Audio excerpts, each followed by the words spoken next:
विषय का विभाजन करना भी एक अनिवार्य तथ्य होता है। विभाजन कर लेते हैं, उसके बाद हमें जिस विषय पर शोध करना है, उस विषय से संबंधित विषय का ज्ञान हमें एकत्र करना होता है। अगला चरण होता है कि वर्तमान काल में, समसामयिक काल में तथा अन्य काल में प्राचीन, पुरातन और नवीन संभावनाओं को देखते हुए जो उपलब्ध साहित्य है, उसका हमें ज्ञान करना होता है। ये सब होने के बाद विषय से संबंधित विभिन्न विधाओं का भी ज्ञान हमें होना आवश्यक होता है। उस विषय पर पूर्व में कितने शोध कर लिए गए हैं, किस दिशा में शोध किए जा चुके हैं, यह भी एक संज्ञानता का विषय बनता है। फिर समसामयिक साहित्य, उससे मिलता जुलता जो अंतः संबंध स्थापित करता हो, विषयों से संबंध स्थापित करता हो, ऐसा साहित्य यदि हम उपलब्ध कर लेते हैं तो शोध की प्रतिक्रिया या शोध की प्रक्रिया हमें बड़ी सरल हो जाती है। अब मैं सीधे जुड़ूंगा शोध के प्रकारों से कि वर्तमान काल में किस प्रकार के शोध हो सकते हैं, पूर्व में किस प्रकार के शोध हुए हैं, या आगामी भविष्य में किस प्रकार के शोध हो सकते हैं। मैं एक श्लोक का वाचन करूंगा। साहित्यकम च शास्त्रीयम क्षेत्रीय मैतिहासिकम सांस्कृतम प्रायोगार्हम सर्वेक्षण परम तथा वैवरणिक मध्यस्थम भाषा वैज्ञानिकम तथा अन्य शास्त्रेषु काव्यत्वम काव्येषु चान्य शास्त्रता अंतः संबंध दृष्टया पी शास्त्र का व्यापी दुशोधनम। अर्थात वह शोध अनुसंधान किस प्रकार का हो सकता है।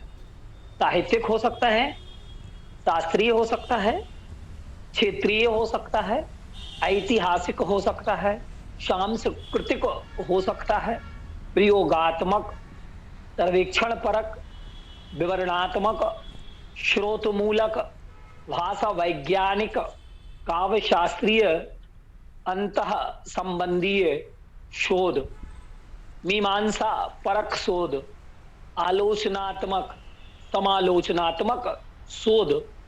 ये शोध के प्रकार भी हैं, शोध के क्षेत्र भी हैं।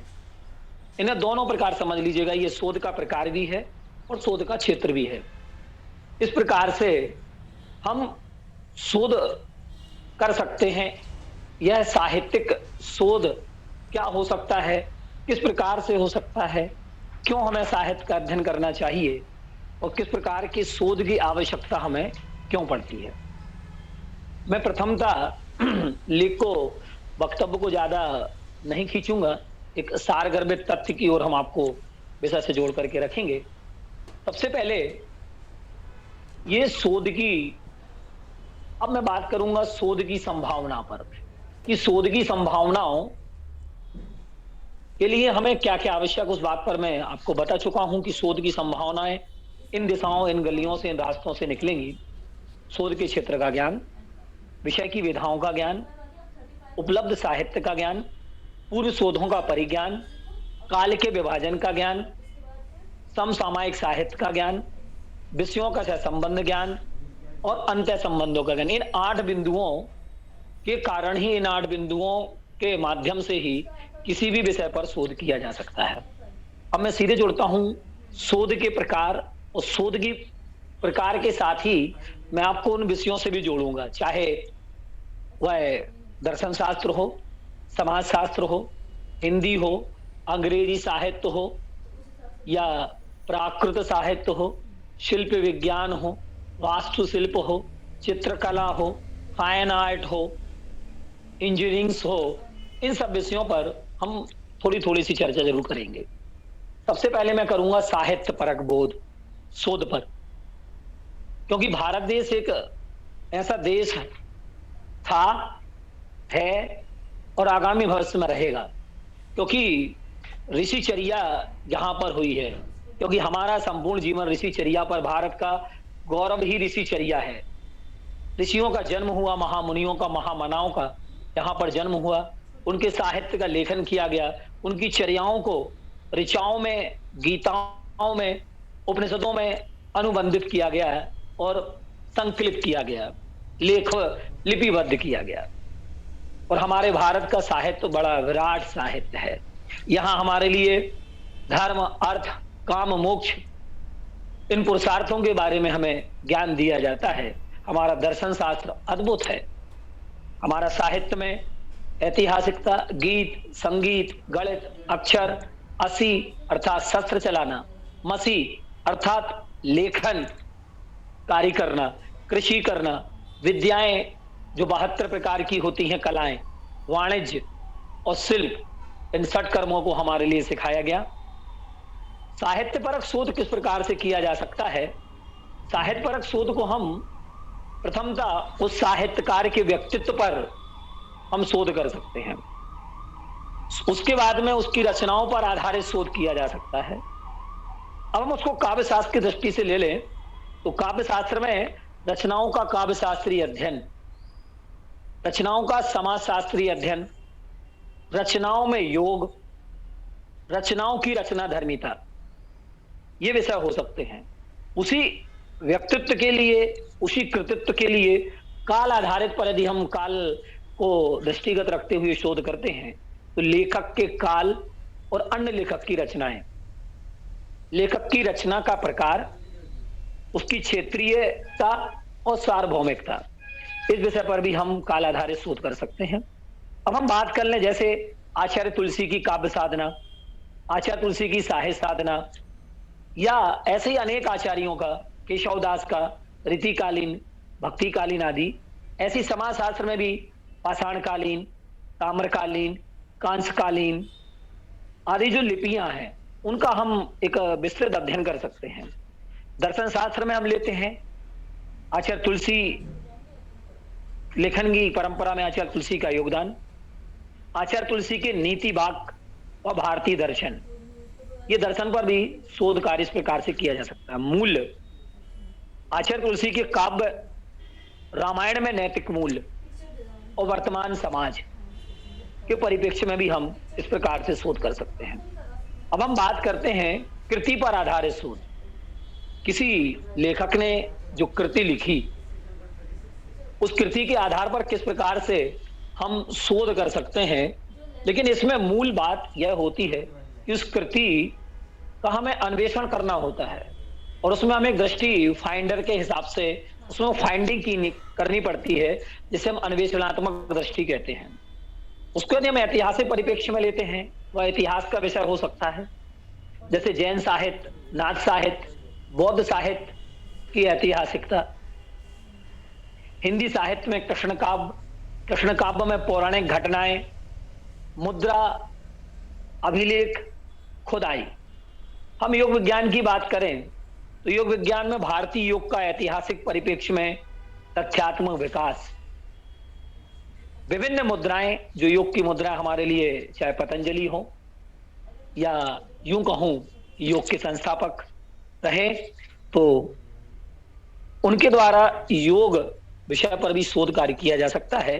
पाश्चात्य मुद्रा योग, भारतीय मुद्रा योग, पाश्चात्य मुद्रा योग, इतिहास परक घटनाएं और भारतीय पुरोधा, यह यहां संदर्भ परिवर्तन हो सकता है। यहां संदर्भ हम परिवर्तित कर सकते हैं कि इतिहास परक घटनाएं, कि मुगल कालीन इतिहास परक घटनाएं, उसके बाद हम आगे बढ़ते जाएं तो अलग अलग काल को, अलग अलग राजाओं के राजकाल के आधार पर भी हम शोध कर सकते हैं कि उस समय कौन कौन से पुरोधा हुए, आदिकाल में कितने कवि हुए, आदिकाल के कवियों का वृत्तात्मक परिचय, मध्यकाल के कवियों का परिचय, मध्यकाल की रचनाओं का परिचय। अब हम बात करते हैं फाइन आर्ट की, चित्रकला और लेखन कला। इन दोनों का सहसंबंध है, बिना लेखन के चित्र नहीं बन सकता, और या यूं कहूं कि बिना चित्र के वह लेखन की जो वृत्ति है, जो लिपि है, वह चित्रात्मक ही होती है। हमारे लिपि विज्ञानी ऋषभ चंद्र जी फौजदार बैठे हैं, उन्होंने वक्तव्य दिया था और उन्होंने हमें एक पेपर के बारे में बताया था कि उस पर प्रथम लिपि पाई गई थी। तो ये लिपियां एक प्रकार का चित्र है या चित्र ही लिपि है। इस पर भी एक शोध की बहुत महती आवश्यकता है पांडुलिपि में। उसे हम फाइनाइट में चित्रकला, किस प्रकार की चित्रकला होती थी, मौर्य के काल में कौन सी चित्रकला हुई, दक्षिण भारत में गए तो सिमुकवंशी, महाराष्ट्र में गए तो हम देखते हैं सातकर्णी, सातवाहन राजा, शुंगवंशी, नागवंशी, या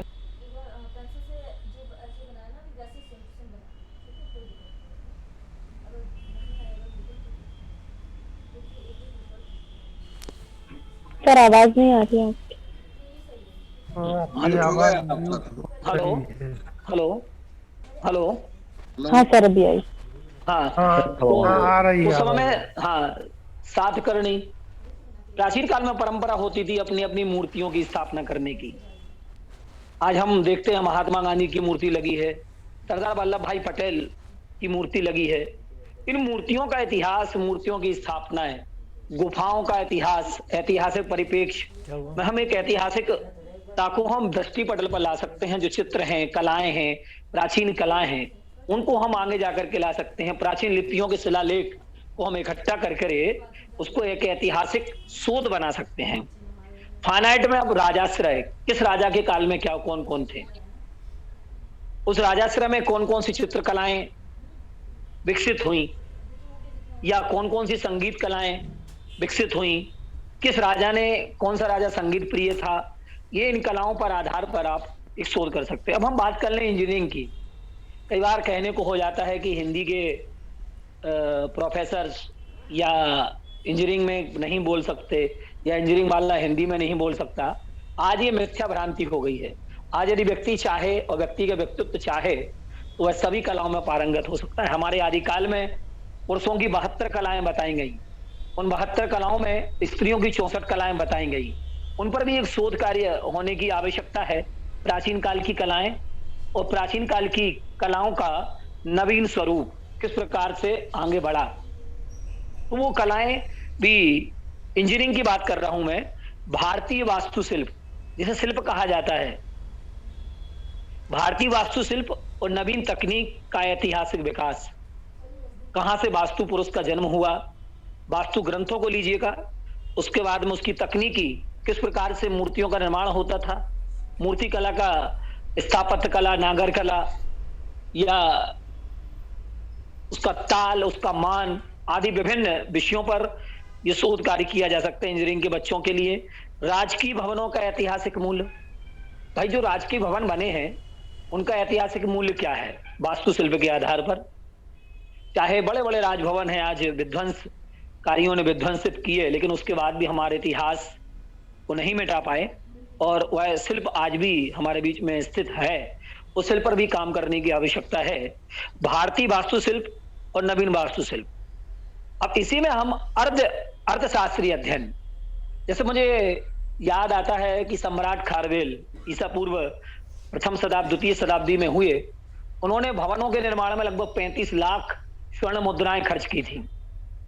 उनके यहाँ तूफान आया था, उसके बाद उन्होंने 35 लाख स्वर्ण मुद्राएं उस समय में अपने राजभवन और क्षेत्रीय भवन के विकास के लिए उन्होंने विकसित की थी। तो समाज शास्त्र में हम इसको ले सकते हैं, अर्थशास्त्र में ये ले सकते हैं किस राजा ने कितने नगरीय विकास में खर्च किया, किस प्रकार से खर्च किया। समाज शास्त्र की बात कर लें तो हम ये कह सकते हैं कि कितने नगरों, पुरों, दुर्गों आदि का उन्होंने विकास किया। समाजशास्त्रीय अध्ययन में हम इसको दृष्टिगत ले सकते हैं। अब हम बात कर लें संस्कृति, जो हमारी धरोहर है। तो संस्कृति है क्या? साहित्य में हम इसको निम्न बिंदुओं पर विभाजित कर सकते हैं: काल आधारित, महापुरुष के आधार पर, लेखन के आधार पर, मूल्यपरक दृष्टि से। साहित्य में महापुरुषों का योगदान, राष्ट्र निर्माण में महापुरुषों का योगदान, उनका परिचयात्मक अध्ययन, उनकी पुण्यतिथियां। बहुत सारे ऐसे व्यक्ति और पुरोधा हैं जिनके जन्म और मृत्यु के साक्ष्य एकत्रित नहीं किए जा सके या नहीं मिल सके, उस पर भी एक इतिवृत्त बनाने की बहुत बड़ी आवश्यकता है। या पुराने काल में 84 वैश्रवण की वार्ता आदि लिख दी गई थी, उसमें 256 वैश्रवण की वार्ता, तो उसमें कवियों का परिचय होता था। हम एक परिचयात्मक अध्ययन कर सकते हैं। लेखन में लिपि, वर्णक्रम, वहां की बोलियां। देव पूजाएं, पुरानी परंपराएं, उस समय इस देव की पूजा होती थी। परंपराएं कौन कौन सी थी? आज जैसे एक पर्व है शायद, जिसको लोहड़ी पर्व के नाम से जाना जाता है। यद्यपि हमारे मध्य प्रदेश में इस पर्व का विशेष महत्व तो नहीं होता, लेकिन हम इसको हरियाणा, हिसार, रोहतक, गुड़गांव तरफ जाते हैं तो इस पर्व के लिए विशेष तौर पर लोहड़ी पर्व के नाम से जाना जाता है। ये क्षेत्रीय परंपराएं हैं, तो क्षेत्रीय परंपराओं के आधार पर भी हम सांस्कृतिक बोध की, अब जैसे मध्य प्रदेश में 57 आते हैं, जब उसको हम बाल दिवस के रूप में मनाते हैं। वर्तमान में उसकी नई उद्भावना बाल दिवस के रूप में बना दी गई, जिससे हमारी प्राचीन परंपरा में 57 जिसमें महिलाएं अपने बच्चों को चांदी के कड़े पहनाती थीं, आज भी पहनाती हैं, लेकिन आज पाश्चात्य सभ्यता में बाल दिवस, प्राचीन परंपरा में हम लोग प्रेम दिवस मनाते थे, आज वैलेंटाइन डे मनाने लगे। ऐसी कई परंपराएं जो नए रूप में संस्थापित हुई, उनकी उद्भावना और नई संस्थापना के रूप में भी हम शोध कर सकते हैं। अब जाति विशेष की सांस्कृतिक धरोहर पर भी, जैसे आदिवासी, गौड़, भील, जैन या अदरवाइज मोमडेंस, सिंधी, पंजाबी, कोंकण, प्राचीन राज परंपराओं के लिए राजवंशावली को तैयार करना, उसके अंतर्गत उनके वंश, उनके गोत्र, उनकी वंश स्थापना, उनकी विद्याएं, वो कौन कौन सी विद्याओं में पारंगत थे, उनकी लिपियां, उनकी स्त्रियां कौन कौन से आभूषण पहनती थी, ये फाइन आर्ट का विषय भी हो सकता है। जाति विशेष के योगदान, पुरातन योगदान क्या रहे, नवीन योगदान क्या रहे, प्राचीन भारतीय आंदोलनों में आदिवासियों का क्या योगदान रहा, सिंधु घाटी की सभ्यता आदि से लेकर के हम मिस्र, और इसको हम एक अंतरराष्ट्रीय स्तर तक का शोध हम उसको बना सकते हैं। राष्ट्रीय आंदोलन, किसान आंदोलन, प्राचीन आंदोलन, नवीन आंदोलन, प्राचीन समस्याएं, नवीन समस्याएं।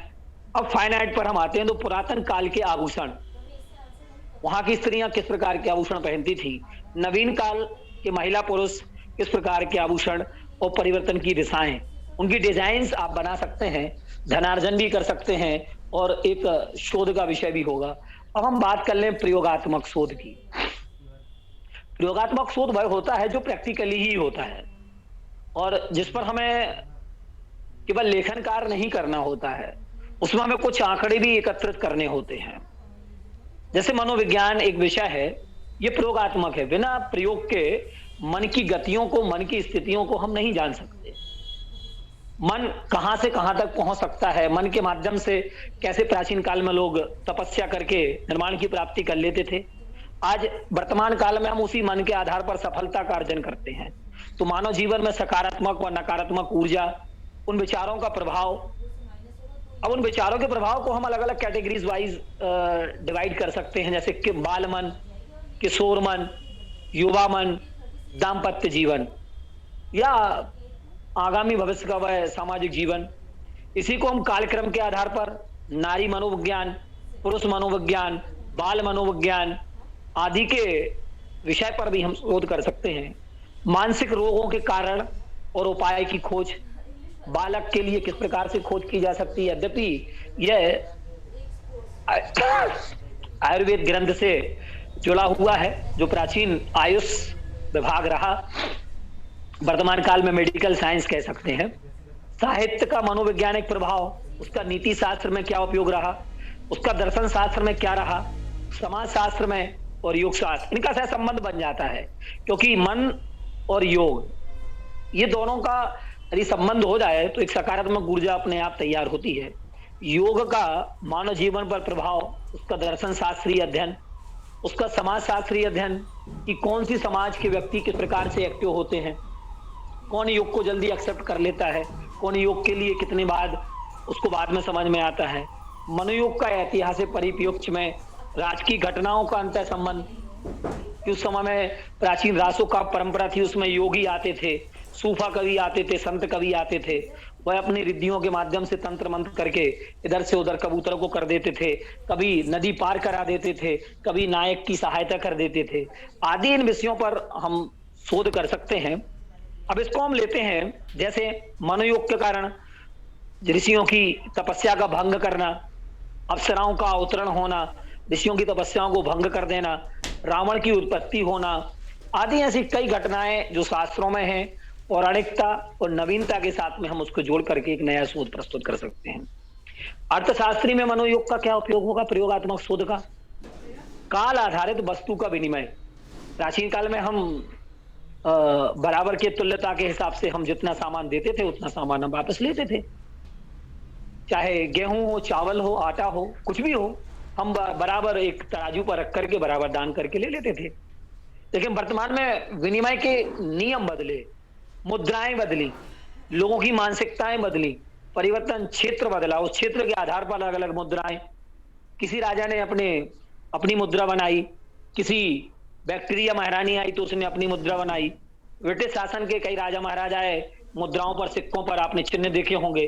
आज वर्तमान काल में नवीन पीढ़ी ने तो सिक्के ज्यादा नहीं देखे, लेकिन उस सिक्के पर हमने और आपने कभी चित्र बने हुए देखे हैं कि उस पर राजा अशोक का चित्र बना है, अशोक चक्र बना हुआ है, आदि आदि ऐसे कई सिक्के हमने देखे हैं। ये मुद्राएं हैं, उनका विनिमय किस प्रकार से होता रहा। उस समय में पद मुद्रा किसकी लगती होगी, वर्तमान में गवर्नर ही उसको प्रमाणित करता है, आदि आदि विषयों पर, और समाज की विशेष आर्थिक स्थिति, इस प्रकार से यह शोध हो सकता है। अब हम बात कर लें निरीक्षण परक, सर्वेक्षण परक शोध। सर्वेक्षण अपने आप में जो शब्द है वह अपने आप हमें खुद बताता है कि कुछ ना कुछ सर्वे करना पड़ेगा, और उसी क्षण करना होगा जिस क्षण हम फील्ड पर होंगे। बिना फील्ड पर जाए हम सर्वेक्षण नहीं कर सकते। हाँ, कुछ आंकड़ों के आधार पर कुछ विषय ऐसे हैं जिनमें हम आंकड़ों के आधार पर शोध कर सकते हैं। अब हम इसमें बात करेंगे भाषा, समाज, साहित्य, वृक्ष और वनस्पतियों का सर्वेक्षण।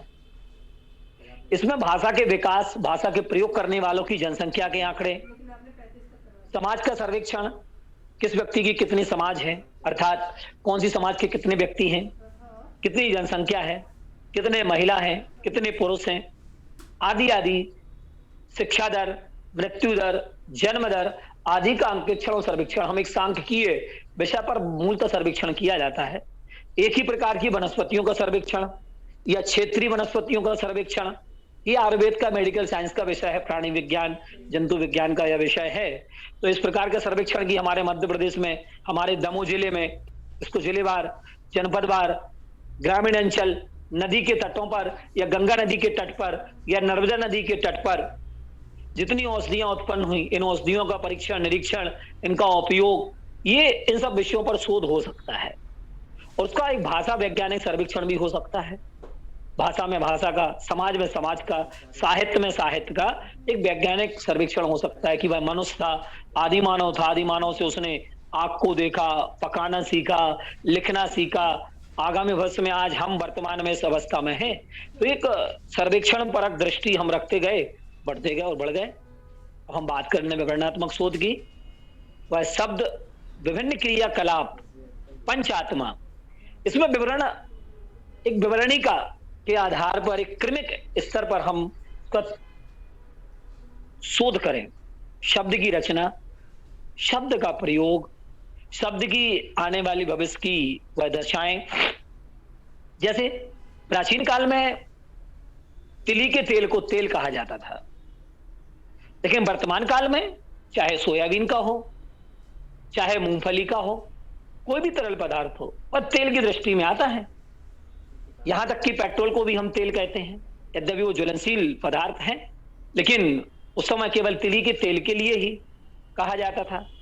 पहले कुशल उसे कहा जाता था जो कांस की घास के लिए उखाड़ने में कुशल हो, लेकिन आज हम किसी के लिए भी कुशल कह देते कि अरे तुम बड़े बागपटु हो, बाग कुशल हो, प्रवीण हो।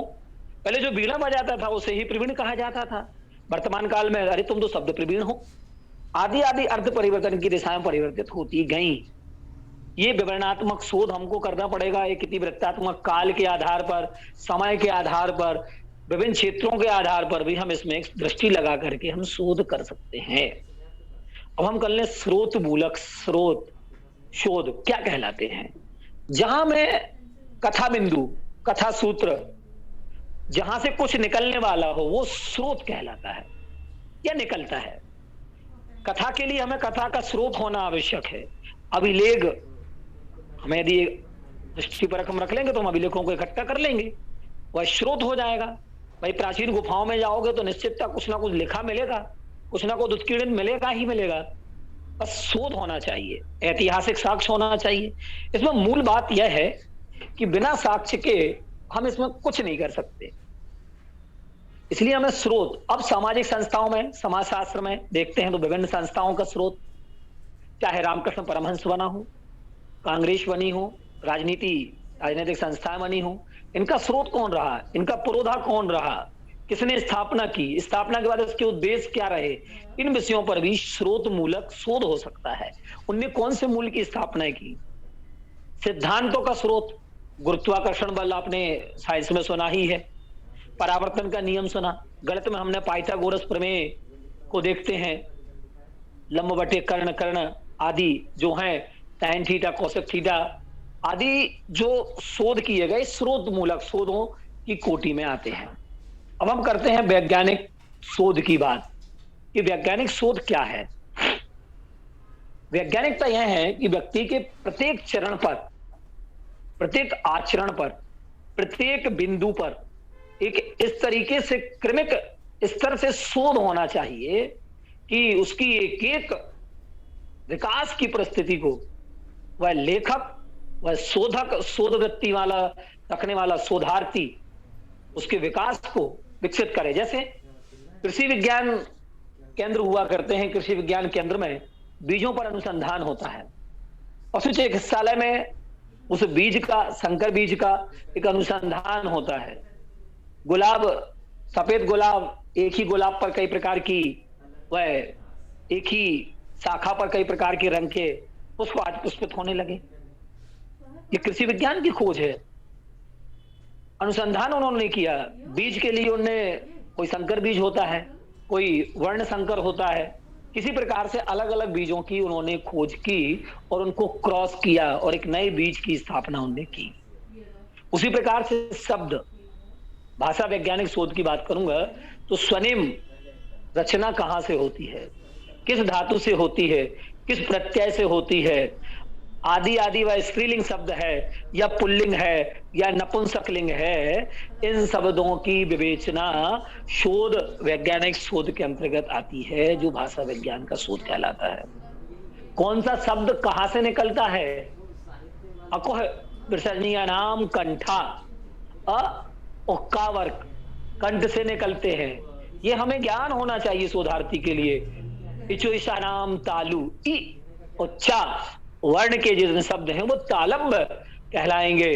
ऋतु दशाणाम मूर्धा, ऋतु अर्थात ऋरी, ट ठ ढ ढ, ये जो है ये मूर्धा स्वर हैं या मूर्धा से निकलने वाले व्यंजन हैं, शब्द हैं। ये ध्वनि यंत्र का हमें ज्ञान परम आवश्यक है, वाक स्थान होना, ज्ञान होना हमें आवश्यक है। फिर पद कैसे बनते हैं, प्रोक्ति कैसे बनती है, उसमें जब प्रोक्ति विज्ञान पद बनाना हमें आ जाता है तो रस, काव्य, छंद, अलंकार, शब्द, शब्द का अर्थ, अर्थ की अभिव्यंजना, परिवर्तन की दिशाएं, इन विषयों पर शोध हो सकता है। वह समाज शास्त्रीय शब्द का भी एक शोध हो सकता है, योग शास्त्रीय शब्दों पर भी शोध हो सकता है, समाज शास्त्रीय शब्दों पर भी शोध हो सकता है, कंप्यूटर विज्ञान के शब्दों का शोध हो सकता है, प्राचीन पांडुलिपि शब्दियों का शोध और संग्रहण हो सकता है, तथा यूं कहा जाए कि प्राचीन काल में बोलने वाली क्षेत्रीय भाषाओं पर भी शोध हो सकता है। अभी बुंदेलखंडी भाषा पर शोध नहीं हुआ है, बुंदेलखंड की भाषा और शब्दों पर अभी लेखन कार्य प्रारंभ नहीं हुआ। हमारे डॉक्टर ऋषभ जी फौजदार हैं, अध्यक्ष कर रहे हैं, उन्होंने विषय रखा था कि बुंदेलखंड की सभ्यता पर कुछ काम हो और बुंदेलखंडी हिंदी, जो हिंदी की भाषा है, क्षेत्रीय भाषा है, उस पर भी काम होना चाहिए। तो शोधार्थियों से भी मेरा निवेदन होगा, यदि बुंदेलखंडी भाषा पर आप शोध करना चाहें तो उस पर शोध अच्छा कर सकते हैं। काव्य शास्त्री, अब मैं बात कर लूं चित्रकला, जिसे फाइन आर्ट करते हैं या रंग कला है, तो इसमें हम प्राचीन काल में रंगशाला बनाई जाती थी। पहले एक आयुधशाला बनाई जाती थी, एक रंगशाला बनाई जाती थी, एक पाकशाला बनाई जाती थी भवनों में, तो उसी प्रकार से एक चित्रशाला भी बनती थी, जहां पर राजा और रानी जो चित्रकार या चित्रवृत्ति के उनके पर उनका यूं कहूं कि वह उनके पोषक होते थे या उनके लिए वो सबसे ज्यादा पसंद होती थी चित्रकला। तो वह उस पर चित्रकारी करते थे, अलग अलग चित्र। रंग विज्ञान, रंग विज्ञान क्या है, आज वस्त्रों पर रंग कैसे भरा जाता है, किस प्रकार से वह बुनकर कार्य करते हैं, उनकी कार्यशाला पर भी शोध हो सकता है।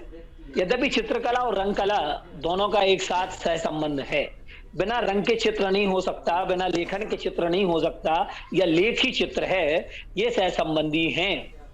उनमें रंग निर्माण की विधि, उन पर छापा लगाना, प्राचीन काल में बनाए जाने वाले वर्ण, आजकल हम टैटू कहते हैं, टैटू, कोई टैटू बना लेता है, कहीं कुछ लिखा लेता है। तो प्राचीन काल में भी आप देखेंगे नागा सभ्यता रही है, और नागा सभ्यताओं में प्राचीन काल में ही बच्चे की जीभ पर, बच्चे के कान पर आदि कई प्रकार के चित्रित कर दिए जाते थे, उसे नागा के नाम से जाना जाता था। आप यूट्यूब वगैरह चैनल्स वगैरह का उपयोग करके उन नागा की चित्रकला आदि पर आप शो देख सकते हैं। अब सबसे अच्छी बात एक और है कि चित्रकला में बहुत सारे विषय पर तो हो चुका है शोध, लेकिन रंग और रंगों की मनोविज्ञान, इस पर शोध कार्य अभी बाकी है। कौन सा रंग कहां प्रयोग किया जाता है और उसका मानसिक प्रभाव क्या पड़ता है चित्र पर, और चित्र को देखने के बाद में उस चित्र को के दर्शनार्थी के लिए क्या प्रभाव पड़ता है, इस पर भी एक शोध अनिवार्य है। जैसे पानी का रंग हम नीला देखते हैं, चित्रों में अधिकतम मिलेगा। प्रेम का रंग हमें गुलाबी मिलेगा। हरियाली का रंग या खुशी का रंग हमें हरियाली मिलेगा। काला काला जहां बनाया जाएगा वहां अंधकार बीभत्सा का चित्र होगा। इस प्रकार से उस चित्रकला पर भी शोध की महती आवश्यकता है, और जिसका मानसिक भावों से अंतः संबंध क्या होता है, इस पर भी यदि शोध कार्य किया जाए तो बहुत आवश्यक है। हिंदी के शोधार्थियों के लिए सिर्फ मैं बात उनके सामने बात रखूंगा कि हमारा भारत एक प्राच्य विद्याओं का देश था, है और रहेगा, जब तक हमारे और आप जैसे शोधार्थी, शिक्षार्थी इस संसार में जीवित रहेंगे या जिजीविषा उनकी अंदर जीवित रहेगी, तब तक वो प्राच्य कलाएं इस धरती और इस ब्रह्मांड से लुप्त नहीं हो पाएंगी। कई कलाएं लुप्त होती जा रही हैं, जैसे कल परसों हमारे ऋषभ जी ने बताया था, और जो लिपियां हैं, पांडुलिपियां हैं, उनके लिए लोग इंजीनियरिंग तो लोग कर लेते हैं, डॉक्टरेट डिग्री प्राप्त कर लेते हैं, लेकिन मेरा निवेदन होगा कि यह विषय भी आगामी भविष्य में ऐसा ना हो कि आपके लिए राष्ट्रपति पुरस्कार से अभिवंदित करा दे, तो राष्ट्रपति पुरस्कार में भी वह शोध आपका लग सकता है। क्योंकि इन कलाओं, डूबती हुई कलाओं को बचाने वालों के लिए, अभी आपने देखा होगा वर्तमान काल में प्रधानमंत्री महोदय और महामहिम राष्ट्रपति महोदय ने कई ऐसे लोगों का चयन किया जो ग्रामीण सभ्यता के परिचायक साबित हुए।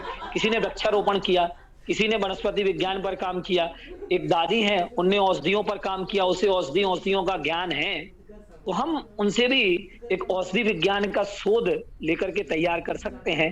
तो मैं हिंदी के विषय में बात कर रहा था कि हिंदी में रासो काव्य परंपरा एक बहुत महती परंपरा थी, है और रहेगी।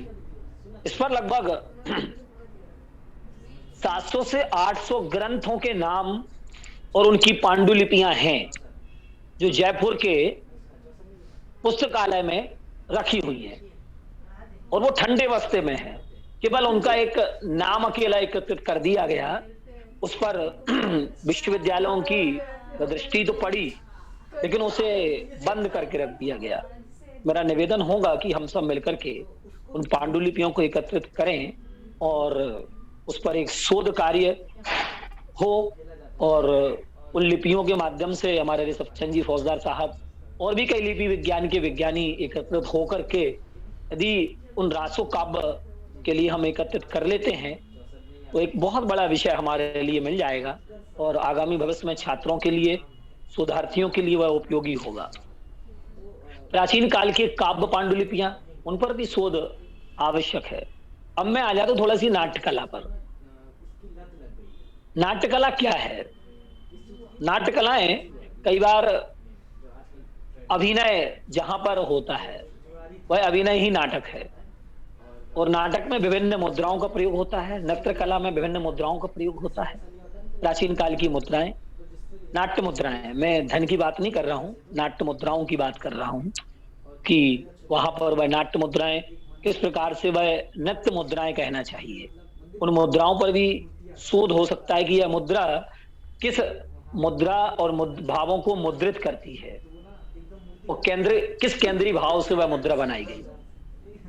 ये यदि प्रागैतिहासिक काल और वर्तमान काल की मुद्राओं पर भी एक शोध हो सकता है। नाट्य कई बार मुखर नाट्य होता है, कई बार मौन्य होता है, भाष्य के नाम से जाना जाता है, जिसमें केवल म्यूजिक अकेला होता है, जिसमें संगीत होता है और गायन होता है, पात्र कुछ नहीं बोलता और पात्र के बोल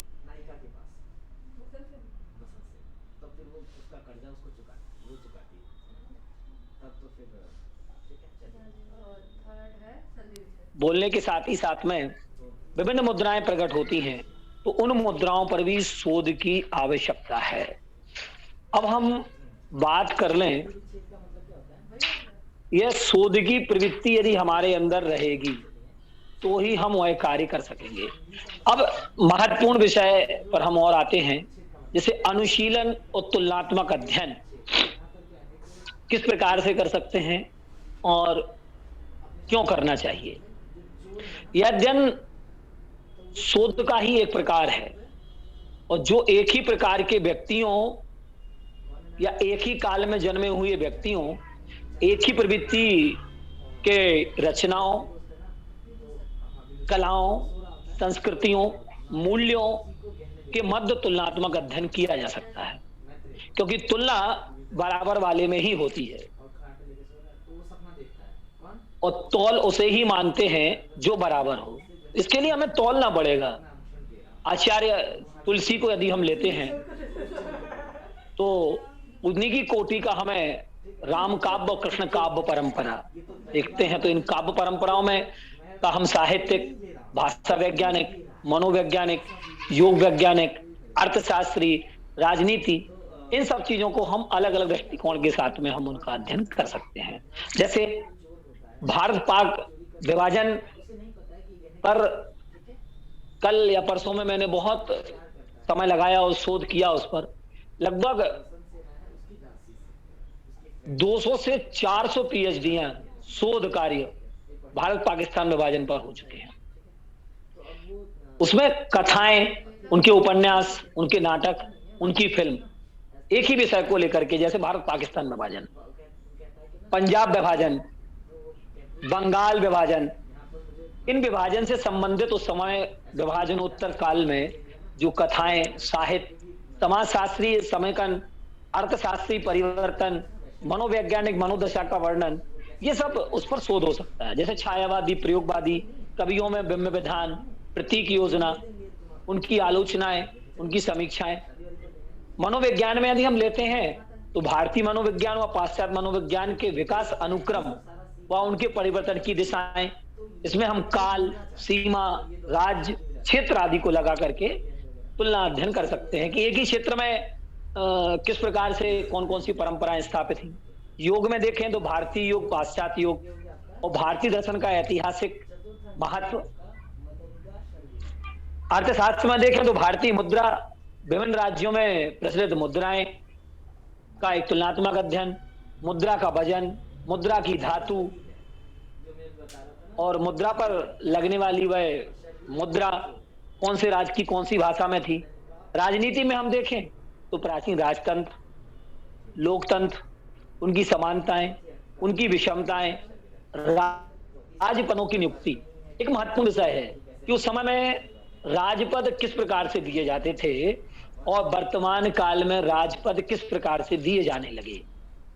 प्राचीन संविधान और नवीन संविधान, ये राजनीति का विषय है, तो उस पर भी हम शोध कर सकते हैं कि प्राचीन में किस प्रकार से राजपद दिए जाते थे और किस काव्य में, जैसे मान लो अखंड भारत में पहले जनपदी राज, आज हम पढ़ते हैं संघ राज, गणराज्य को हम समझते हैं, लेकिन ये जो राज्य आज का है, लेकिन 1300 वर्ष पहले, महावीर के 1300 वर्ष पहले ही उन राज्यों की स्थापना हो चुकी थी, गणराज्य की, या यूं कहूं कि मौर्य वंश के 1300 वर्ष पहले लगभग उन संघ राज्य की स्थापना हो चुकी थी।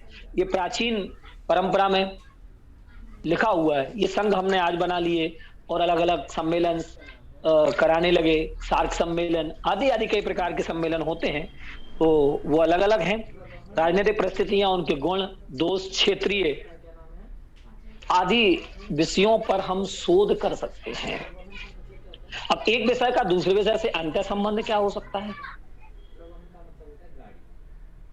जैसे हम मूल्यों की बात करते हैं, जहां तक कि मूल्य आजकल वर्तमान की विधाओं में अनुशीलन, वर्तमान में विमर्श, मूल्य और जीवन मूल्य और चेतना, ये चार शब्द बहुत ज्यादा चल रहे हैं। वर्तमान में विमर्श क्या है? वह विमर्श हो सकता है किसान विमर्श, संघर्ष, स्त्री विमर्श, संघर्ष, विद्यार्थियों का विमर्श, मध्यम वर्ग का विमर्श, दलित विमर्श, शिक्षा विमर्श, आदिवासी विमर्श, वैचारिक विमर्श। ये इस प्रकार से विमर्श साहित्य को पर भी शोध करने की आवश्यकता है। जीवन मूल्य पर हम देखते हैं तो दार्शनिक मूल्य, आध्यात्मिक मूल्य, राष्ट्रीय मूल्य, राष्ट्रीय लोकतांत्रिक मूल्य, सामाजिक मूल्य, कलात्मक मूल्य। चेतना शब्द की हम बात करते हैं, युग चेतना, धर्म चेतना, पर्यावरण चेतना, नारी चेतना, सामाजिक चेतना, सामाजिक चेतना और शैक्षणिक चेतना। इस प्रकार से यह 3-4 शब्द वर्तमान में जो चल रहे हैं, उस पर भी हम शोध कर सकते हैं अलग अलग दृष्टियों के माध्यम से। अब हम बात करते हैं काव्य शास्त्र में, जैसे साहित्यिक विधाएं हैं हिंदी की। गद्य हुआ, गद्य के अंतर्गत कहानी, नई कहानी, पुरानी कहानी, चेतन कहानी या कहानी, एकांकी, नाटक, उपन्यास, निबंध, आलोचना, रेखा चित्र, संस्मरण, यात्रा साहित्य, आत्मकथा, जीवनी, रिपोर्टाज, डायरी, लोकमंच, पद्य में चंपू काव्य, महाकाव्य, खंड काव्य, कीर्ति काव्य, मुक्तक काव्य। इस प्रकार से ये अलग अलग शोध के विषय बन सकते हैं। बुंदेलखंडी गीति काव्य पर बहुत कम अभी शोध कार्य हुआ है। बुंदेलखंडी लोक गीतों पर एक शोध प्रस्तुत हो चुका है, सागर विश्वविद्यालय में वह शोध है। लेकिन बुंदेलखंडी मुहावरे, बुंदेलखंड में उन मुहावरों का अर्थ या मुहावरे किस प्रकार से हो सकते हैं, प्राचीन काल के मुहावरे, वर्तमान काल के मध्यकालीन मुहावरे और आधुनिक काल के मुहावरे और आधुनिक काल में बुंदेलखंडी मुहावरे, इन चारों मुहावरों को रख करके हम एक नया शोध प्रबंध लिख सकते हैं। काव्य शास्त्री में प्रमुख संप्रदाय जैसे रस संप्रदाय, रीति संप्रदाय, ध्वनि संप्रदाय, वक्रोक्ति संप्रदाय, औचित्य, रस निष्पत्ति का साधारणीकरण, शब्द शक्तियां, अभिधा, व्यंजना, लक्षणा, पाश्चात्य में अनुकरण, त्रासदी, विरेचन, कल्पना, फैटेंसी, कालरिज का, आइए रिचर्ड्स, सबसे महत्वपूर्ण ये इस पे बात करूंगा आइए रिचर्ड्स पर, कि मूल्य संप्रेषण, रूसीवाद, रूपवाद, मिथक, फंतासी, कल्पना, प्रतीकबिंब, इन पर भी हम शोध कर सकते हैं। इन पर भी शोध आवश्यक है। 3-4 रचनाओं के इकट्ठो मिश्रण करके हम शोध कर सकते हैं एक ही काल के, और लगता है कि हाँ ये महाकाव्य है। अभी एक एक काव्य का वर्तमान काल में अभी परंपरा चल रही है, एक एक काव्य का हम काव्य शास्त्रीय अध्ययन करते हैं। लेकिन वर्तमान काल में हम एक ही तुलना के 4 महाकाव्यों का इकट्ठा हम शास्त्रीय अनुशीलन, काव्य शास्त्रीय विवेचना उस पर भी कर सकते हैं, या 4 शास्त्रों का रस सिद्धांत हम उसमें निकाल सकते हैं, या एक ही युग के विभिन्न शास्त्रों का समाजशास्त्रीय अध्ययन, अर्थशास्त्रीय अध्ययन, या जैसे एक बात और बताना चाहूंगा, कवि बिहारी का नाम आप सभी ने सुना होगा। कवि बिहारी ने एक ऐसे लेखक हैं जो ज्योतिष, आयुर्वेद और ऐसे कई प्राच्य विद्याओं के वो ज्ञानी थे। उन्होंने अपनी काव्य में जैसे पूर्णो ही तिथि पाई है, आपने सुना होगा कि वह पूर्णिमा की तिथि, वह नायिका ऐसी नायिका है कि उसके पास हमेशा पूर्णिमा तिथि रहती है, क्योंकि उसके चेहरे की चांदनी बहुत अच्छी है और चेहरे का उजाला, चेहरे का वह रूप देख करके ऐसा लगता है जैसे पूर्णिमा का चांद हो। ऐसी कई उपमाएं उन्होंने दी हैं। और पत्रा ही तिथि पाई है, आदि आदि, उसमें ज्योतिषी समालोचन उन्होंने किया है, या ज्योतिष विज्ञान का, आयुर्वेद विज्ञान के कई वनस्पतियों के नाम उन्होंने दिए हैं। तो इस पर भी शोध हो सकता है कि काव्य में वनस्पतियों का स्थान, काव्य में ज्योतिषी समीकरण, या हमारे पास बहुत कम उपलब्ध रहेगा तो काव्य में ललित कलाओं या ललित शब्दों या ललित कलाओं का प्रयोग, अनुप्रयोग, यह भी एक नया विषय है कि काव्य में कहाँ प्रकार से किस ललित कलाएं, जैसे राहुल सांस्कृत्यायन, अवधूत कवि और अज्ञेय जी, उनकी,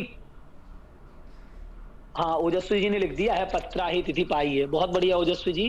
तो इस प्रकार से हम ये विषय, इन विषयों पर हम शोध कर सकते हैं। विमर्श में मार्क्सवाद, मनोविश्लेषणवाद, अस्तित्ववाद, उत्तर आधुनिकता, एक पूर्व आधुनिकता, एक उत्तर आधुनिकता, कि पूर्व आधुनिकता क्या थी, उत्तर आधुनिकता क्या हो गई, उसके विषय क्या हो गए, अस्मिता मूलक विमर्श, किस प्रकार से शोषण होता है। कल मैंने एक पीएचडी पढ़ी थी, शोध प्रबंध मैंने पढ़ा था, उसमें वो टीएमयू यूनिवर्सिटी से रिलेटेड है और एक महात्मा गांधी काशी विद्यापीठ से रिलेटेड है। दोनों शोधार्थियों ने बहुत अच्छे विमर्श किए हैं और बहुत अच्छे तरीके से आदिवासी विमर्श, उन्होंने विमर्श, स्त्री विमर्श उन्होंने निकाले हैं।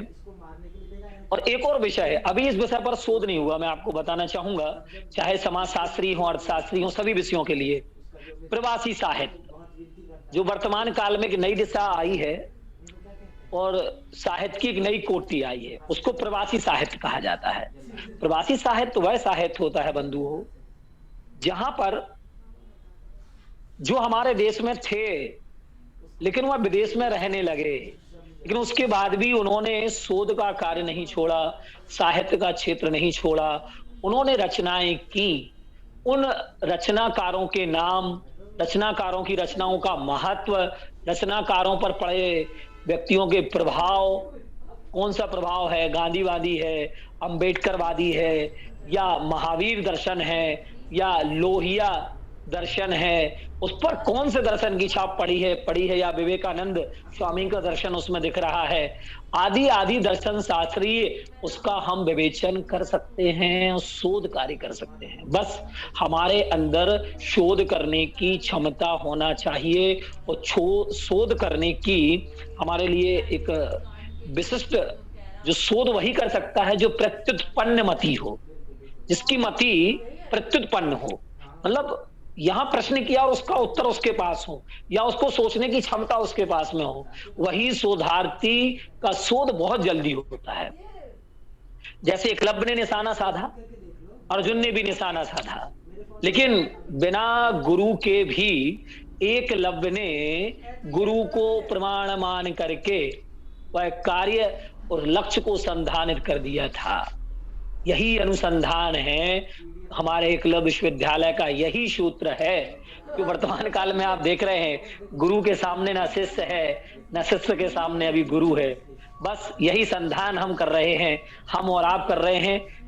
आप मेरे सामने मूर्ति के समान बैठे हैं, मैं आपके सामने बैठा हूँ, ऋषभ चंद्र जी फौजदार बैठे हुए हैं, डॉक्टर आशीष जी और डॉक्टर दोनों आशीष जी, ऐसे अनेकों अनेक विद्यार्थी और शोधार्थी मूर्ति के समान ही बैठे हैं। हम सभी गुरु, द्रोण और एकलव्य बन करके इस शोध की नई दिशा को हम आगे बढ़ाएं और शोध के विभिन्न अंतर संबंध हम स्थापित करें, उसको हम समाजशास्त्र से भी जोड़ें, राजनीति से भी जोड़ें, उसके विभिन्न पहलू हम जोड़ करके उसको, लेकिन शोध की विषय की एक सीमा हो, क्योंकि हम सोच तो अनंत है, उस अनंत में हम ऐसा ना हो कि हम स्वयं खो जाएं।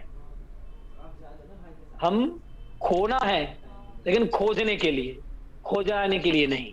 हमें खोजना है लेकिन खोएंगे नहीं हम, और हम अपने अस्तित्व को बना करके रखेंगे और एक नई फाइंडिंग और नई रिसर्च हम लोगों के बीच में लाएंगे। मैंने बहुत समय आप लोगों का ले लिया है और मुझमें जो भी क्षमता थी उस क्षमता के आधार पर मैंने शोध पत्र वाचित किया और विभिन्न विषयों पर मैंने आपको जानकारियां दी। यदि कोई प्रश्न हो तो मेरे हिंदी विभाग के शोधार्थी हों, समाज शास्त्र के शोधार्थी हों या राजनीति शास्त्र के शोधार्थी हों, यद्यपि मैं हिंदी का प्रोफेसर हूं लेकिन कोई साहित्य और साहित्यकार किसी विषय से अछूता नहीं होता है। ये दृष्टि आप अपने दिमाग में रखिएगा कि हमें कुछ ना कुछ हर जगह स्पर्श करना है। सारे विषय हम स्पर्श कर लेंगे तो निश्चितता हम धीरे धीरे उसकी ओर बनेंगे। जैसे बंग महिला का नाम सुना होगा हिंदी की, वो अद्भुत बंग महिला थी और उन महिला ने अद्भुत कार्य किए और अद्भुत लेखनी उन्होंने चलाई। आचार्य शुक्ल को अपना भाई मानती थी। ऐसी कई बहनें, ऐसे कई भाई, हम और आप साहित्य की एक नई परंपरा हम चलाएं और एक दूसरे का सहयोग करें और हम अलग अलग युगीन काव्य और काव्य शास्त्र विवेचन आदि करें। मैं सभी के लिए जय जिनेन्द्र करता हूँ, नमस्कार करता हूँ। आगे की रूपरेखा हमारे डॉक्टर आशीष जैन बमोरी।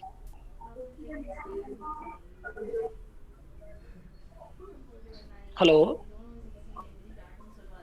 बहुत बहुत धन्यवाद आदरणीय डॉक्टर अभिषेक जैन जी। आपने बहुत ही सुंदर शब्दों में और सरल तरीके से अपना आज का व्याख्यान प्रस्तुत किया। आपने हिंदी साहित्य में शोध की क्या क्या संभावना है, इतिहास के पहलुओं को भी आपने हमारे सामने रखा और सभी शोधार्थी वास्तव में आपकी सरल शैली से प्रभावित हुए हैं। सभी के मैसेज भी आ रहे हैं कि बहुत अच्छा सत्र रहा आज का और आपकी योग्यता पर हम सभी को गर्व है। और आप जब भी हम सभी लोग आपको बोलें या पुकारें कि आप हमें वक्तव्य प्रदान करें तो जरूर आप हम सभी का निवेदन स्वीकार करें, जिससे हम विभागीय कार्य कर सकें और समस्त शोधार्थियों को उसका लाभ मिल सके। अब मैं इसी आपका बहुत बहुत धन्यवाद करते हुए मैं आज के इस सत्र की अध्यक्षता कर रहे प्रोफेसर आदरणीय श्री डॉक्टर प्रोफेसर ऋषभ चंद्र जी जैन फौजदार, आप जैन एवं प्राकृत अध्ययन एवं प्राकृत शोध संस्थान वैशाली के पूर्व डायरेक्टर रहे हैं। एकलव्य विश्वविद्यालय दमोह में वरिष्ठ प्रोफेसर के पद पर आप विराजमान हैं। आपसे हम निवेदन करते हैं गुरुजी, आप अपने अध्यक्ष के उद्बोधन द्वारा हम सभी को कृतार्थ करें। आदरणीय प्रोफेसर ऋषभ चंद्र जी जैन फौजदार।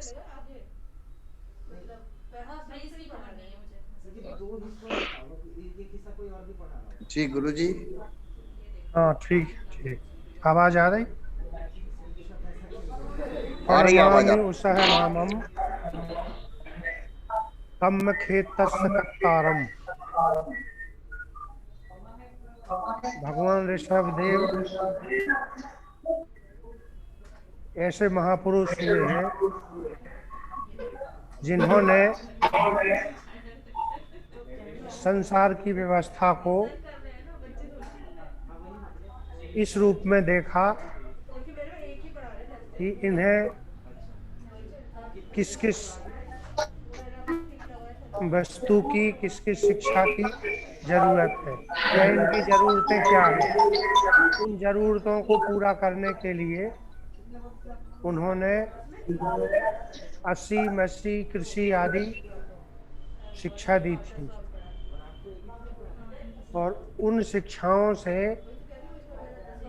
आज तक जो शिक्षाएं हमारे बीच आई हैं, जो शोध हमारे बीच आए हैं, एक समय होता था जब हमारे हाथ में गिनी चुनी विद्याएं थीं।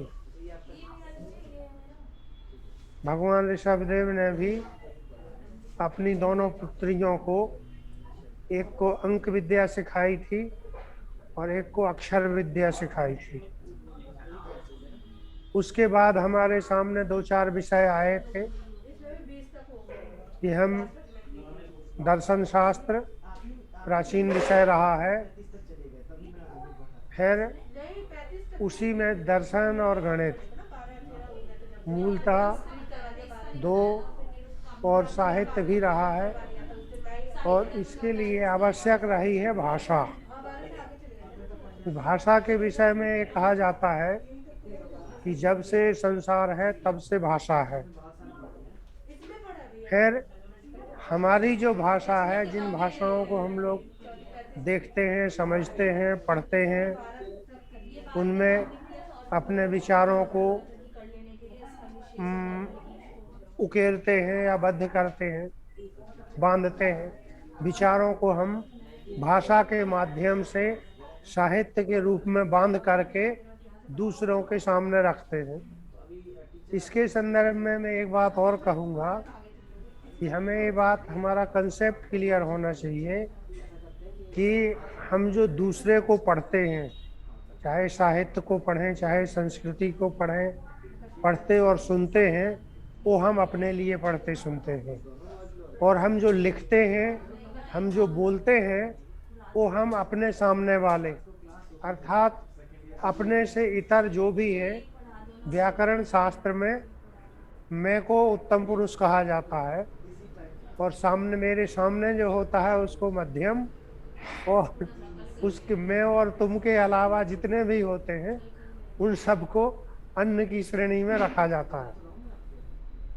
तो मैं तो ये कहूँगा कि मैं और इस मैं के साथ जुड़े हुए जितने हमारे विश्वविद्यालय के प्रोफेसर लोग हैं और शोधार्थी गण हैं, जुड़े हुए हैं, वो सब मैं पहले हैं, अर्थात सभी लोग उत्तम हैं। और आज के हमारे अभिषेक जी शिक्षाचारी ने वास्तव में हिंदी के नाम पर इन्होंने शोध की जो दिशाएं हैं, शोध की जो संभावनाएं, पूरे विषयों पर शोध के लिए क्या क्या संभावनाएं बन सकती हैं, ये हमें पता तभी चलेगा जब हम विषयों का अध्ययन करें। आज हमारी स्थिति ऐसी बनती हुई दिखाई दे रही है कि हम पढ़ना तो चाहते नहीं हैं, उपाधि चाहते हैं कि हमें पीएचडी की भी डिग्री मिल जाए और मास्टर्स की भी डिग्री मिल जाए, और एक नहीं 2-2 पीएचडी हो जाए, 2-2 मास्टर्स हो जाए, 4-4 मास्टर्स हो जाए। ऐसे भी उदाहरण मेरे सामने है।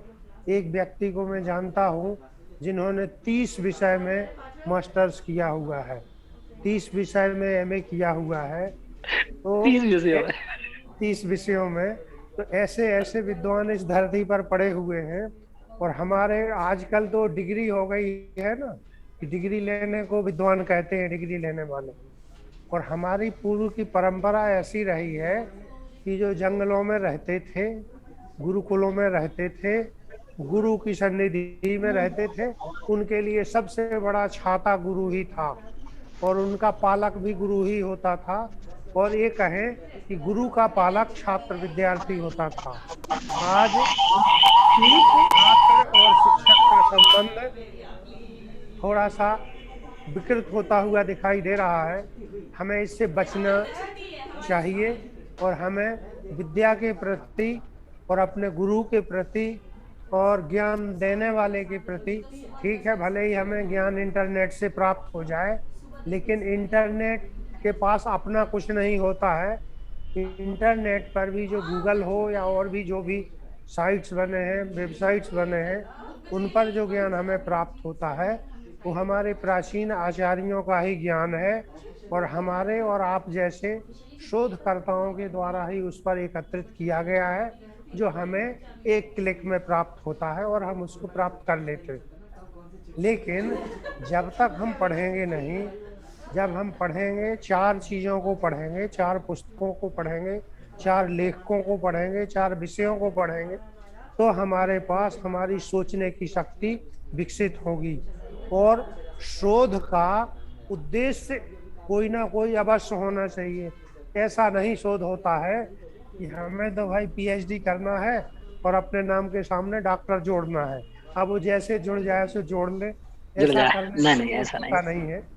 हमें चाहिए कि हम अध्ययन करें, अध्ययन का अभ्यास करेंगे तो शोध की दृष्टि भी हमें अपने आप मिलेगी। उसके लिए हमारे आज अभिषेक जी जैसे विद्वान, हमारे हिंदी साहित्य के विद्वान हैं कहने के लिए, लेकिन वास्तव में वो ऑलराउंडर हैं। वो बहुत सारी चीज़ों को जानते हैं और सबसे बड़ी बात यह है कि उनमें इतनी विनम्रता है कि उनको कुछ भी कहिए तो कहते हैं अच्छा गुरुजी मैं देखता हूँ, इस पर मैं विचार करूँगा और खोजने की कोशिश करूँगा। तो ये जब तक प्रवृत्ति हमारे अंदर नहीं आएगी तब तक हम शोध के क्षेत्र में कैसे आगे बढ़ेंगे। शोध का मतलब ये है कि हम पढ़ें और समाज के लिए हम शोध करके क्या देना चाहते हैं, क्या दे सकते हैं। सभी हमारे पूर्वाचार्यों ने, पूर्व के विद्वानों ने, हम जिनको वैज्ञानिक कहते हैं, उन वैज्ञानिकों ने, विश्व के वैज्ञानिकों ने, आज हम जो सुविधाओं का उपभोग कर रहे हैं ना, खूब चश्मा लगा करके बढ़िया बढ़िया चीज़ें पढ़ लेते हैं, टीवी देख लेते हैं, अच्छे अच्छे भोजन करते हैं, नई नई तकनीक, ये कहाँ से आई? ये हमारे ज्ञान का ही विकास है। हमारे लोगों ने चिंतन किया, विचार किया, शोध किया, प्रयोग किए और हमारे सामने लेकर के आए। आज आप देखें कि हम जिस इंटरनेट की दुनिया में जी रहे हैं या गूगल की दुनिया में जी रहे हैं, जो समझ में नहीं आता है तो तुरंत बच्चे कहते हैं पापा जी गूगल कर लीजिए, जरा खोजिए वहाँ मिल जाएगा। हम लोग भी कहते हैं। और कल बहुत अच्छा हमारे आशीष जी ने व्याख्यान भी दिया था। हमें विधियाँ, हम लोग सब जानते हैं, सब मोबाइल रखते हैं, सब लैपटॉप रखते हैं, लेकिन उसमें बहुत सारी विधियों का हम जानते नहीं खोजना। उसके कई कारण हो सकते हैं। हमारी समझ कम हो सकती है, हमारा भाषा का ज्ञान कम हो सकता है, या हमें पता नहीं होता सो नहीं समझ पाते हैं, तो कोई हमें मार्गदर्शन कर देता है। तो आशीष जी ने बहुत ही व्यावहारिक तरीके से कल बताया था। तो आज हमारे अभिषेक जी ने आपको शोध के या शोध पर सोचने के लिए इतने सारे आयाम दे दिए हैं कि आप यदि प्रयत्न करेंगे तो आप आशीष जी से और हम लोगों से अच्छे शोधकर्ता बन सकते हैं और अच्छा शोध कराने वाले बन सकते हैं। क्योंकि ज्ञान की कहीं कोई सीमा नहीं होती है। हमारे शोध की सीमा हो सकती है, हमें रखनी पड़ेगी, क्योंकि हमारा क्षेत्र तो बहुत व्यापक है। शब्दों की बात आई थी तो बीच में मैं थोड़ी सी अभिषेक जी की बात भी याद करता हूँ। अभिषेक जी ने एक बात कही थी 57 सातें। वो 57 सातें नहीं होती है, वास्तव में वो संतान सातें होती है। वो बुंदेलखंड में वो संतान से वो कैसे 57 हो गया मुझे हाँ, नहीं पता। और उसमें वो अपने संतान साथ ही है सर, है संतान साथ ही, लेकिन हाँ, हाँ, लेकिन 57 संतान बोल ही है, सकते हैं। लेकिन वो हाँ, अपभ्रंश के रूप में 57 के रूप से 57 प्रसिद्ध हो बोलने गई लगे। है। तो हाँ, वो संतान की भलाई के लिए या संतान की भलाई की कामना की जाती है उसमें। इस तरह की बहुत सारी चीजें अपभ्रंश होकर के हमारे बीच में रहती, हम विचार नहीं कर पाते। देखिए एक बात और मैं कहना चाहूंगा कि उस राष्ट्र का, उस समाज का अस्तित्व तो खतरे में रहता है जो अपनी भाषा और संस्कृति को नहीं बचाता है। हमें अपनी भाषा और संस्कृति के लिए थोड़ा सा सचेत होना पड़ेगा। और ये मैं अपने हमारे जो शासक वर्ग के, हमारे जो वर्तमान कालीन राजतंत्र के लोग हैं, प्रजातंत्र के रूप में हमारे शासक वर्ग हैं, मैं उनसे भी निवेदन करना चाहता हूँ कि हमारी राष्ट्रभाषा के विषय में हमें अवश्य सोचना चाहिए कि हमारे देश की राष्ट्रभाषा एक हो और उसको हम एक प्रतिष्ठित कर पाएंगे। आज हमारे सामने विश्व में बहुत से देश हैं, बहुत से राष्ट्र हैं जिनकी अपनी अपनी भाषा है। वो अंग्रेजी को पढ़ते हैं, दूसरी भाषाओं को पढ़ते हैं, संस्कृत को भी पढ़ते हैं, लेकिन अपनी भाषा को उन्होंने कभी नहीं छोड़ा। केवल हमारे जैसे लोग, हमारे देश के जैसे लोग हैं कि हम लोग अंग्रेजी पर विशेष महत्व देते हैं। अंग्रेजी पढ़ना बुरा नहीं है, अंग्रेजी हमें पढ़नी चाहिए, जाननी चाहिए और उसका उपयोग भी करना चाहिए, लेकिन हमें अपनी मातृभाषा एक बनानी चाहिए, है ही मातृभाषा, लेकिन हमारे चिंतकों को और शासकों इस पर विचार करना चाहिए कि हमारी राष्ट्रभाषा हिंदी नाम से हो या जो भी नाम उपयुक्त हो उस नाम से हो, एक राष्ट्रभाषा होनी चाहिए जो हमारे देश की पहली भाषा हो। इस पर विचार होना चाहिए। एनईपी के माध्यम से, नई शिक्षा नीति के माध्यम से बहुत से सकारात्मक विचार सामने आए हैं। हमारे शोधकों ने जो शोध किए हैं उन शोधकों का या उन शोधों का समायोजन या समावेश नई शिक्षा नीति में, नई राष्ट्रीय शिक्षा नीति जो बनी है उसमें किया जा रहा है और उसमें नए नए विषय रखे गए हैं। विद्यार्थी को बहुत स्वतंत्रता दी गई है कि वो अपने जहाँ है अपने क्षेत्र के हिसाब से सोचे। विश्वविद्यालयों को भी बहुत स्वायत्तता दी गई है कि वो भी अपने तरीके से सोचे। तो यदि हम सभी विद्वान लोग, शोधक लोग, शोधकर्ता लोग और जो आगे अध्ययन कर रहे हैं उन्हें आगे शोध करना है, आगे आगे बढ़ना है, हमें अपने देश को, अपने राष्ट्र को और विश्व की मानवता को कुछ दे करके जाना है। मनुष्य ने हमेशा, मनुष्य के पास ही ये क्षमता है। आप देखिए हमारे पास जो पशु पक्षी होते हैं जिनके पास विवेक नहीं होता है वो भी हमें कुछ देकर ही जाते हैं और हम ऐसे हैं कि हम और अधिक से अधिक दे सकते हैं। तो हमें इस दिशा में प्रयत्न करना चाहिए, अपनी सोच को हमेशा सकारात्मक बनाना चाहिए।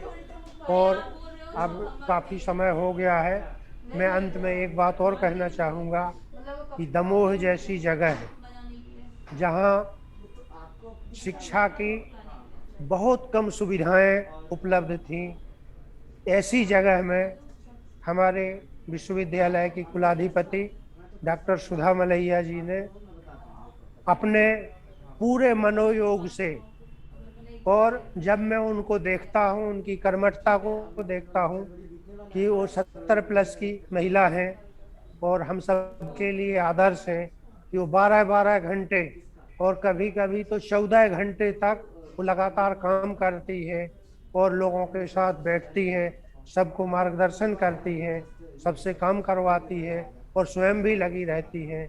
उन्होंने दमोह जैसी जगह में एक विश्वविद्यालय की स्थापना कर बहुत बड़ा हम सब का, शिक्षा का, संस्कृति का, समाज का और विशेष रूप से दमोह की जनता का बड़ा उपकार किया है।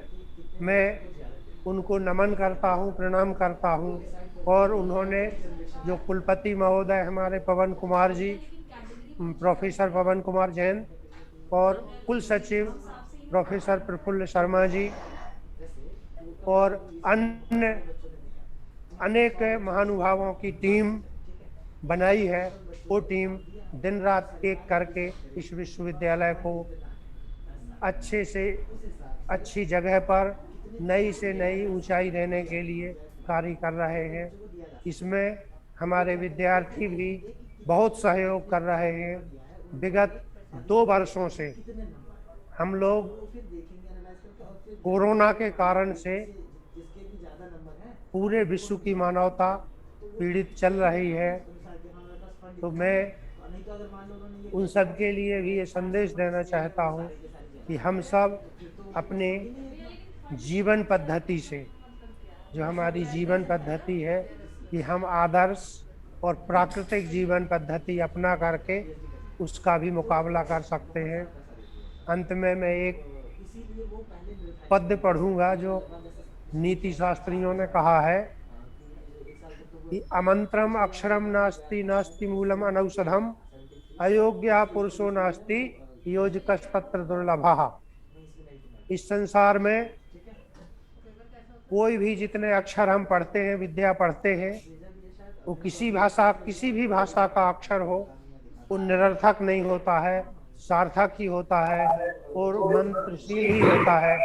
उसी तरह से जितनी वनस्पतियां हमें दिखाई देती हैं उनमें एक भी वनस्पति निरर्थक नहीं होती है, औषधि अनौषधि नहीं होती है, प्रत्येक वनस्पति औषधि होती है। उसी तरह से हम लोगों में से जितने भी संसार में प्राणी हैं, कोई भी प्राणी बेकार नहीं होता है, सब प्राणी उपयोगी होता है। केवल उसको योजक बनाने में, उससे जो कार्य लेने वाला व्यक्ति है वो कुशल होना चाहिए। ये वो दुर्लभ होता है। यदि कुशल व्यक्ति काम कराने वाला मिल जाए तो सभी लोगों से उनके योग्य कार्य दे दे करके वो सबसे कार्य करा सकता है।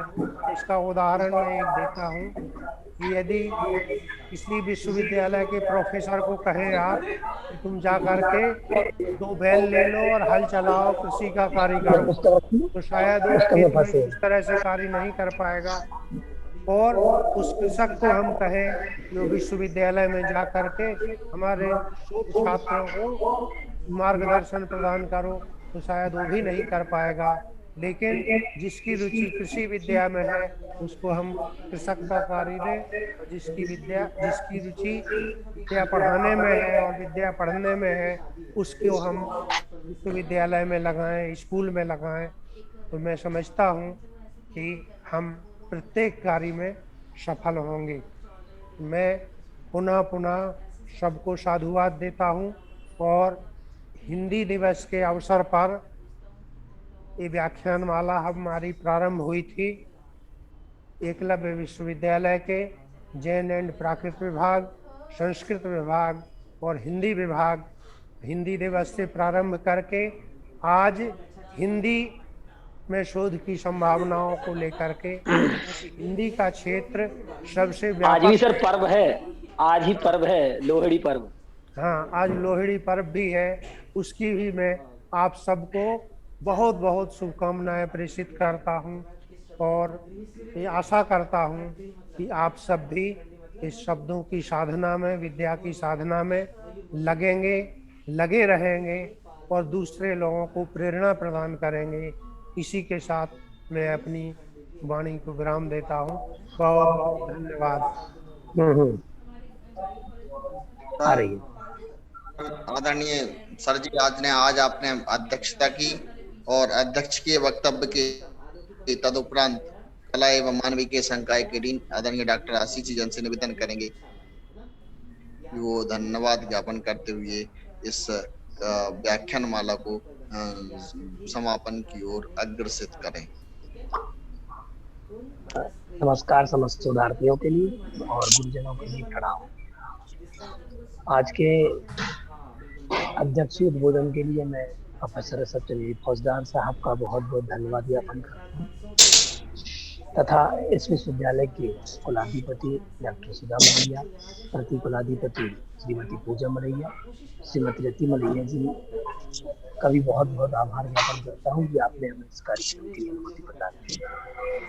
प्रोफेसर पवन कुमार जैन साहब कुलपति क्लब विश्वविद्यालय दमोह, कुल सचिव प्रोफेसर श्री प्रफुल्ल कुमार जी शर्मा क्लब विश्वविद्यालय दमोह, आपका भी मैं बहुत बहुत ऋणी हूँ, आभारी हूँ, आपका धन्यवाद ज्ञापन करता हूँ कि आपने हमारे इस कार्यक्रम के लिए आपने अपना मनोबल हमें प्रदान किया। आज के इस कार्यक्रम के संचालक महोदय एवं प्राकृत विभाग में और जैन विद्या विभाग में पदस्थ हमारे सहायक प्रोफेसर, सहायक प्राध्यापक श्री डॉक्टर आशीष कुमार जैन साहब, आपका भी मैं बहुत ऋणी हूँ कि आपने कार्यक्रम का कुशलता से संचालन किया। समस्त शोधार्थी बंधु और शोध प्रेमी जो इस कार्यक्रम में उपस्थित रहे, जुड़े रहे, अंतिम अवस्था तक जुड़े रहे, आपने अपना अमूल्य समय प्रदान करके ज्ञान अर्जन किया होगा 4 दिवसीय कार्यशाला में। आगे भी हम इसी प्रकार से कार्यशालाएं करते रहेंगे, आप तक सूचना पहुंचाते रहेंगे और जिन शोधार्थियों ने इसमें लाभ लिया है वो अपना फीडबैक अवश्य इस ग्रुप पर सेंड कर देंगे कि इस कार्यशाला का क्या परिणाम रहा, आपको क्या क्या सीखने मिला। ये सारी चीजें आप ग्रुप पर शेयर करें और फीडबैक फॉर्म भी आप भरेंगे, हम आपको फीडबैक फॉर्म सबमिट करने के लिए देंगे, आपकी ईमेल पर आएगा अथवा ग्रुप पे डाल देंगे। तो उससे आपके सर्टिफिकेट को प्रोवाइड कराने के लिए हमें सहायता होगी। और आगे भी इसी प्रकार से कार्यशालाएं संपन्न होती रहेंगी। व्याख्यान माला अभी रुकने वाली नहीं, आगे भी हम आपको निरंतर सूचित करते रहेंगे। धन्यवाद, नमस्कार।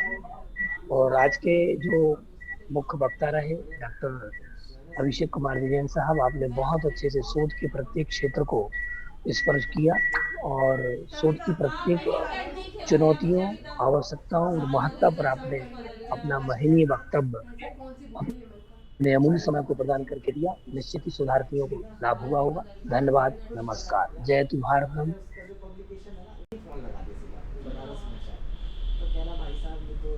चलो बनारस से मेरे पापा का बुक आता है, मतलब कि हर वीक में ही उनका बुक आता है, जो लॉ वाला है, ठीक है। मैं पापा से पूछूंगी कि अगर ये बुक आ सकता है तो मुझे यहाँ ट्रांसफर देख लो, उनका लॉ का जो है हर वीक में बुक करवाता है वहाँ से।